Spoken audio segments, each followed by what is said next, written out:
Welcome back to the Center for Off-Road Research and Anagon Science Technical Division. And today we're at the scene again, and we got some good parts that just showed up.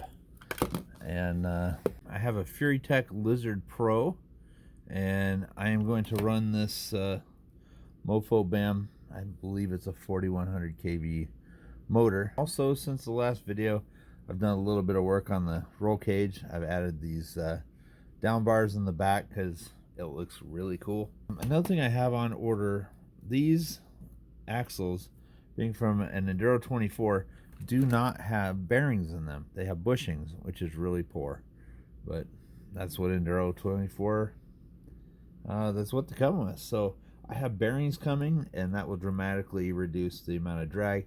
I'll have to pull the axles off and basically disassemble the car yet again. And in order to get these off, you have to pull the wheel off, you pull the pin out, and then you can unscrew these screws, and you take the ends off the axles, and these are the corresponding ones in the back.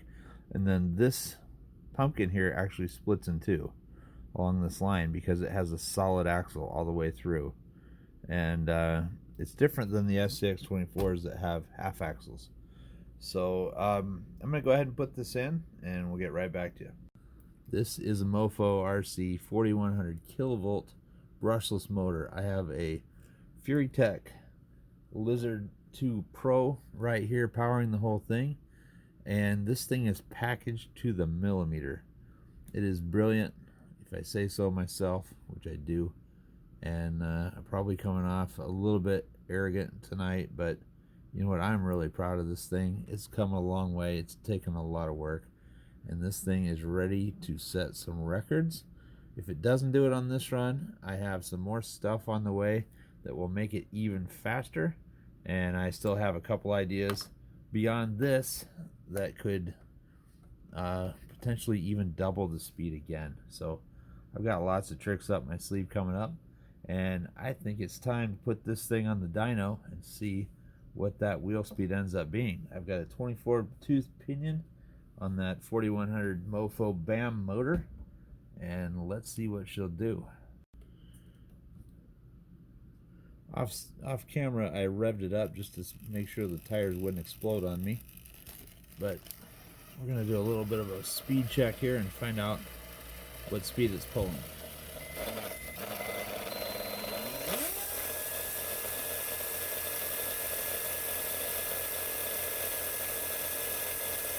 .30 kmh. Well, here goes this test run. It's quick, but it's not 30 miles an hour. Remember, that's what it's going to take to bring home that prize.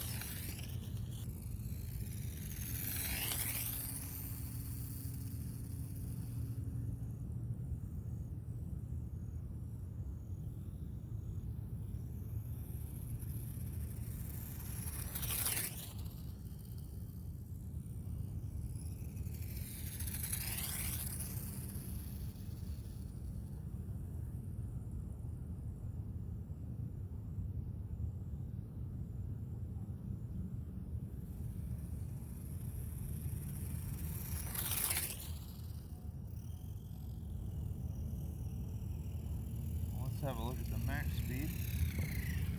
Let's see what we're getting here.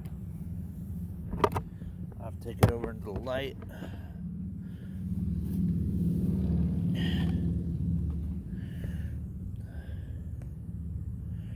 Only 14.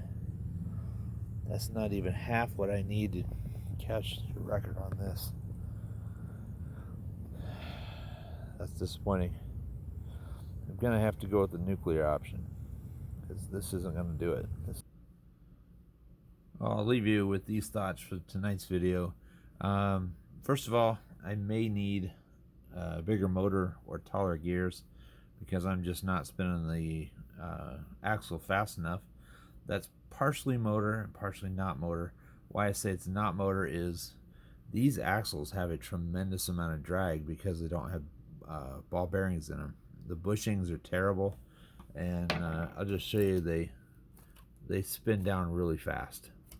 That's a high drag system, and that's front and back. So that's probably several mile/hour right there. And the faster you go, the more drag that's going to be. Fortunately, I have a fix for that. The other thing I'm probably going to have to do is, well, I know I am changing the gears. I have gearing on the way that's going to ramp this thing up quite a bit. And I don't know that it will be enough by itself. But the other thing is I have this axle that has plastic gears in it. And the plastic gear axles move a lot freer than metal gear. They are tremendously fragile, and I'll have to be very careful when I put the throttle onto this thing, because I'm putting all the torque from the motor right now through one drive shaft. The front's not hooked up because there's no real benefit to spinning that for a speed run. So that's maybe I will hook it up just to save the front drive or the rear drive shaft. This one still has plastic gears in it, but I thought that this 4100 was going to push it a little bit faster than it did. A little disappointed by that, but we're going to see what it does with bigger gears. The install on this is super clean. I just love that. It looks awesome. And it actually crawls pretty slow, even geared to the moon like it is. So it would be terrible for crawling. I'm not going to have any illusions about that. But I've also side mounted my ESC now, because I think it may have been rubbing on the tire with it on the side of the I had to slide it over to the right, and I think it was touching the tire. So I had a lot more drag going on here than really should have been on the truck. So it's not a real fair test of the motor. And there's a few other things I want to do just to try to make sure that I'm getting every bit of speed and power I can out of this thing.